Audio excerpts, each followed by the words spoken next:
Well, in the last 12 hours, there has been a post on Glitch's wall with 100K likes to open the door, and they have already collected them, and now they will open the door with the image of POMNI? Perhaps the first pilot episode will start from the POMNI's room and will tell her story of how she ended up in the Amazing Digital Circus. Before watching this fascinating video, please like and subscribe to the channel so you don't miss more interesting stories about the Amazing Digital Circus. Despite the fact that the fantastic digital circus hasn't been launched yet, we can already learn a lot about the pasts of the key characters by reading the author's blog and examining their actions in the first episode. This is where I want to start. Gooseworks never referred to the pilot as a horror cartoon, despite the fact that many others did. She thinks it's more of a dark comedy with melancholic overtones.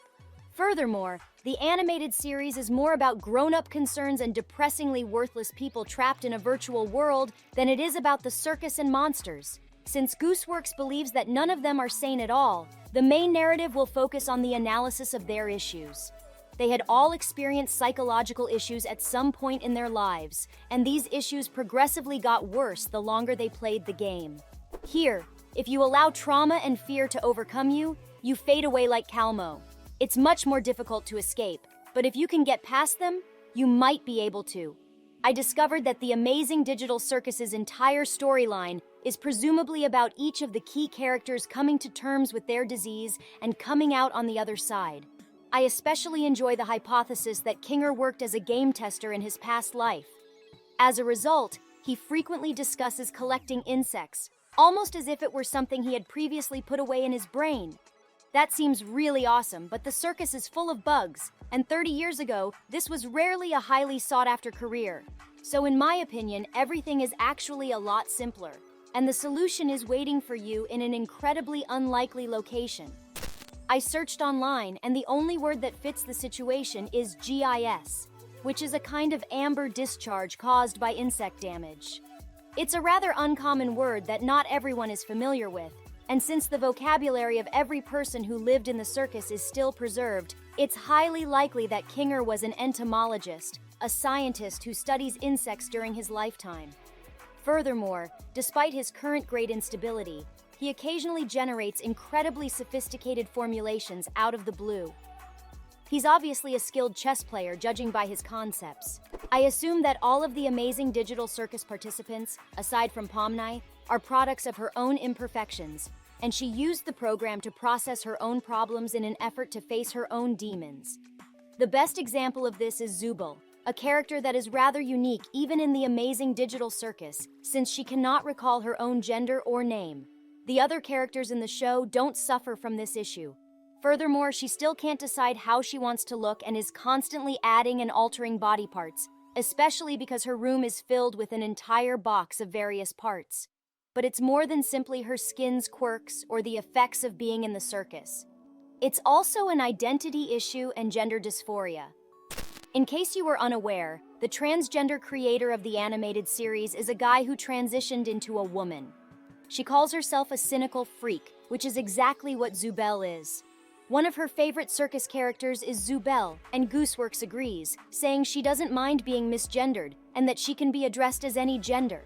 In fact, Gooseworks recognizes herself somewhat in Zub's triangle head with eyes. Zubul most certainly struggled to choose a gender throughout her existence. She doesn't remember it because of this, and in the game it carries significant weight when you discover that the sex you were assigned at birth does not align with your gender identity. It may be extremely stressful and uncomfortable all the time. Even after 5 years of transition, Gooseworks does it in an odd way, as if she doesn't entirely embrace herself, while Zubul keeps attempting to reconstruct herself but is still unhappy with herself. I'm only guessing on Gooseworks' example of Zub's potential outcome. I don't intend to upset her in any way. The inventor claims that Zubul is extremely grouchy and irritable, and that hugs are intolerable to him.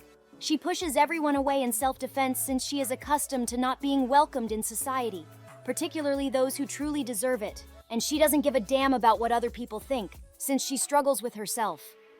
Gangle was already an anime enthusiast and a pretty girl. She spent her days watching shows like One Piece and Azumanga Daioh, a sweet show about schoolgirls. She enjoyed creating various forms of fan art, slept with a Dakimakura, and was basically a weak, delicate girl. She would be the first to become ill in a car, according to Gooseworks. All her drawings, including the tragedy and comedy masks, amply illustrate her primary issue: bipolar imbalance. The mask transformation from happy to melancholic portrays the extreme mood swings from seldom happiness to predominant depression. Since it's more simple to ruin a positive attitude when it's in its prime, the comic mask is more brittle at this point. Breaking through the tragic mask is unattainable, since it takes a lot of time to work on oneself, with abrupt bursts of euphoria. Bipolar disorder has an undercurrent of despair that frequently persists in feelings of hopelessness and moping. Due to her extreme depression and insecurity, Gangle lets others mistreat and bully her, both in the real world and at the circus. She makes an effort to be cheerful from time to time, but she is prone to reverting to her indifferent state. This exciting video comes to an end here. However, you will soon be able to enjoy part 2 on the next exciting characters. I hope you enjoyed the video and appreciate it by giving it a like. Also, subscribe to the channel so you don't miss out on the new exciting videos that are waiting for you soon. Your support motivates me to make even more content for you. Good luck, everyone, and bye-bye.